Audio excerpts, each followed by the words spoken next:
मैं नागेंद्र कुमार कुशवाहा, राष्ट्रीय सचिव, विश्व भारती जन सेवा संस्थान।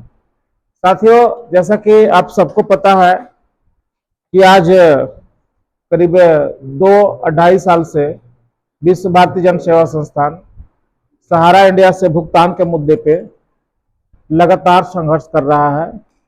सड़क से लेकर के माननीय सुप्रीम कोर्ट तक, हाई कोर्ट तक, सीआईडी तक, और अपनी बात कई सांसदों के माध्यम से सुप्रीम कोर्ट में, संसद में भी रखवा रहा है। तो साथियों, आज जो काम हो रहा है, इस वजह से समय का बड़ा अभाव हो गया है। तो हम लोग लाइव वीडियो, लगातार यूट्यूब का वीडियो नहीं कर पा रहे हैं, और जिससे बहुत सारे विश्व भारती जन सेवा संस्थान के जो सदस्य हैं और जो लोग नहीं भी हैं, बहुत सारे लोग फोन कर रहे हैं, मैसेज कर रहे हैं कि सर क्या चल रहा है, कुछ बात पता नहीं चल रहा है, क्या काम हो रहा है, लाइव आइए, वीडियो दीजिए। तो थोड़ा सा दिक्कत है कि लगातार मैं अभी लाइव नहीं आ सकता हूं और लंबा वीडियो भी नहीं बना सकता हूं, लेकिन आज हमने सोचा कि छोटा सा अपडेट आप लोगों को इस वीडियो के माध्यम से दे दे कि आखिर अभी तक हम लोगों ने किया क्या और आगे करने क्या जा रहे हैं, उसकी संक्षिप्त जानकारी आप सबको हम लोग देने जा रहे हैं। साथियों, जैसा कि आपको पता है कि विश्व भारती जन सेवा संस्थान देश के तमाम 13 करोड़ निवेशकों, साथ ही साथ अपने विश्व भारती जन सेवा संस्थान के मेंबरों के लिए भुगतान का रास्ता खुलवाने के लिए वचनबद्ध है और वो काम कर रहा है।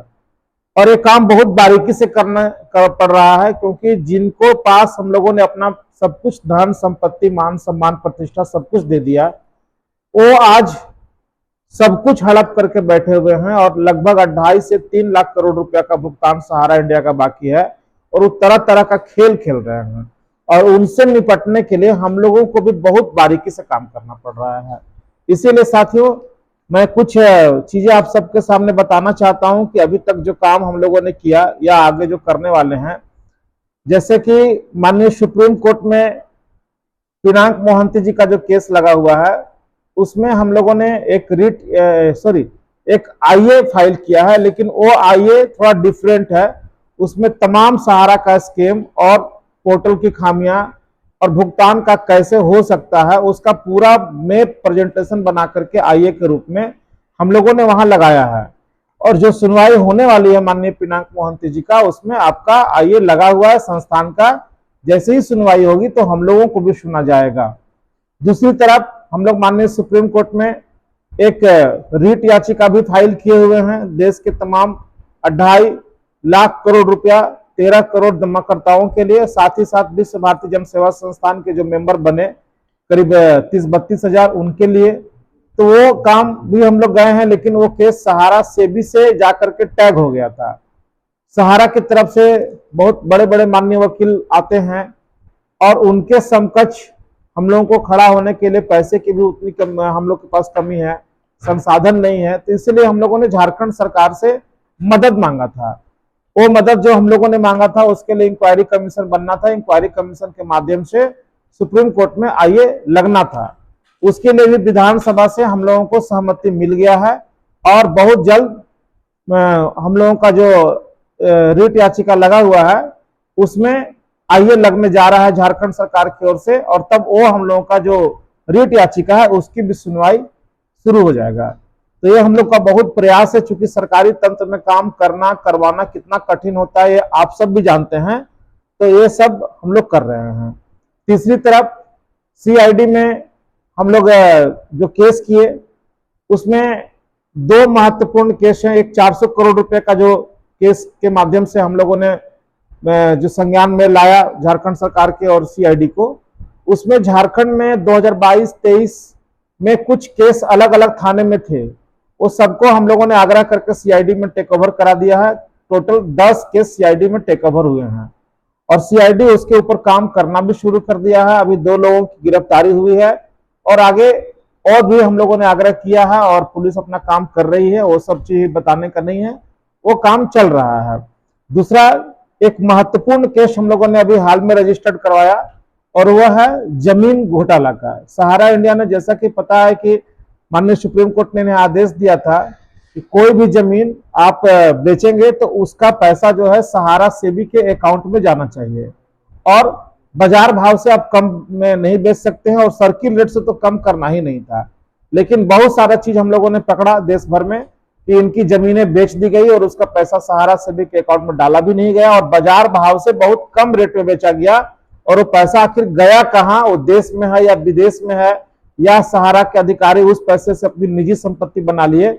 इसके लिए हम लोगों ने एक एफआईआर किया रांची में, जिसकी की कार्रवाई स्टार्ट हो चुका है, और बहुत जल्द आप देखेंगे कि उसमें बहुत सारा चीज जांच में आता जाएगा और बहुत सारा चीज उसमें जुड़ते जाएंगे। तो वो भी हम लोगों ने किया है। तीसरा, अभी जो सहारा का जो स्कीम जमीन घोटाला पर जाकर के केंद्रित हो रहा है, पैसे खपाए गए हैं, तो इसके लिए ऐसा नहीं कि हम सीआईडी में केवल लगा करके इसको छोड़ देंगे। अभी हम लोग पटना हाईकोर्ट में भी एक पिटीशन दाखिल करने जा रहे हैं इसकी जांच के लिए, क्योंकि बहुत लोग बोल रहे हो कि पटना हाईकोर्ट का बात हमने कई बार कहा लेकिन अभी तक हो नहीं पाया। तो साथियों, न्यायिक प्रक्रिया लीगल की जो होती है वो थोड़ा सा कठिन होता है। हाई कोर्ट सुप्रीम कोर्ट जाने के पहले आपको बहुत सारा उसका प्रोसेस है, बहुत सारा पेपर वर्क करना पड़ता है, बहुत सारा विभागों से जानकारी लेना पड़ता है, तब जाकर के आप सुप्रीम कोर्ट और हाई कोर्ट जा सकते हैं। ऐसा नहीं कि झोला उठाए और जाकर के वहां चले गए। तो हम लोग पटना हाई कोर्ट जाने के पहले जो भी कागजात चाहिए था, जितना मटेरियल चाहिए था, संबंधित विभागों को पत्र लिखना, उनसे जवाब मांगना, आरटीआई करना, सारा कुछ हम लोग कर लिए हैं। वो हम लोग करीब करीब सारा चीज कंप्लीट है, और हम उम्मीद करते हैं हफ्ता 10 दिन के अंदर वो केस हम लोगों को फाइल हो जाएगा। तो ये हम लोग जा रहे हैं। दूसरा है कि आपका कई राज्य में जैसे बेगूसराय और बाकी जगह का तो बात हमने बता ही दिया, और इसके अलावा भी कई राज्यों में सहारा ने जमीन का बहुत स्कीम किया है। उसमें प्रमुख रूप से तेलंगाना, महाराष्ट्र, मध्य प्रदेश, राजस्थान, उत्तराखंड का नाम आ रहा है। तो हम लोग इन राज्यों में भी बहुत जल्द हम लोग केस फाइल करेंगे, उसका ही तैयारी चल रहा है। चूंकि पटना का तैयारी हो चुका है, पटना जैसे ही हम लोग का केस एडमिट हो जाएगा तो हम लोगों का मनोबल ऊंचा होगा। जैसा कि आप सब जानते होंगे साथियों कि कोई भी कोर्ट में आप जब केस लगाते हैं तो केस लगाना जितना कठिन होता है उससे ज्यादा कठिन होता है उस केस को एडमिट कराना। जैसे माननीय सुप्रीम कोर्ट में हम लोगों ने रिट याचिका लगाया, वो केस हमारा एडमिट है, इसलिए उसमें हम लोग कोई चीज खराब नहीं करना चाहते हैं, उसको बहुत तरीके से करना चाह रहे हैं। अभी हम लोग पटना हाईकोर्ट में जा रहे हैं, अगर एक केस हमारा एडमिट हो जाता है, और एक केस एडमिट हो जाना चाहिए जितना मटेरियल के साथ हम जा रहे हैं, तो हमारा मनोबल बढ़ेगा, और उसके बाद हम कई राज्यों में हम लोग इसको लगाएंगे। तो साथियों, हम लोग अपना काम कर रहे हैं, आप सब साथी धैर्य बना करके रखें। संभव नहीं है कि एक तरफ हम काम भी करें और दूसरी तरफ जाकर के 2-2 घंटा लाइव में बैठ करके लोगों के साथ गपशप करें, ये संभव नहीं हो पा रहा है। तो लाइव में नहीं आना, वीडियो नहीं बनाना, इसका मतलब ये नहीं है कि हम लोग बैठे हुए हैं। क्योंकि हमने पहले ही कहा है कि विश्व भारती जन सेवा संस्थान के जितने भी मेंबर हैं या जितने भी कार्यकारिणी के सदस्य हैं, सभी लोग सहारा से इफेक्टेड हैं, सबका अपना पैसा लगा हुआ है। खुद मेरा भी बहुत पैसा लगा हुआ है, और जितने भी साथी हैं सबका लगा हुआ है। तो अगर पूरे देश का पैसा मिलेगा, हमारे सही मेंबर्स का पैसा मिलेगा, तो हम लोगों को ही मिलेगा। हम लोगों को पर्सनल इंटरेस्ट है इस केस के साथ में, तो हम लोगों को करेंगे ही करेंगे। और विश्व भारती जन सेवा संस्थान तो इस देश में जो फाइनेंशियल क्राइम हुआ है उसी के लिए बना ही है। दूसरी तरफ साथियों, अपना संगठन का एक बहुत अच्छा वेबसाइट भी है, आप लोग उस वेबसाइट के माध्यम से भी अपनी बात हम लोगों तक पहुंचा सकते हैं। विश्व भारती जन सेवा संस्थान .in करके है, और उसमें हम लोग जो देश भर से करीब करीब 30-32 हजार जो मेंबर हम लोगों का बने थे, उसका डिटेल हम लोग लगातार पंच कर रहे हैं। 25,362 लोगों का मैं देख पा रहा हूं कि अभी तक जुड़ गए हैं।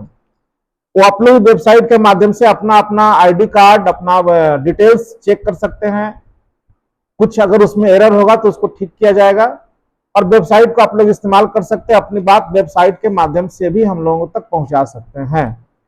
तो साथियों, ज्यादा अभी कुछ कहने का नहीं है, करने का समय है। हम लोग कर रहे हैं, आशा और विश्वास बनाए रखें, संगठन का साथ दें, इससे ज्यादा भी बोलने का कुछ नहीं है। नमस्कार साथियों, धन्यवाद। इसको टिप दो।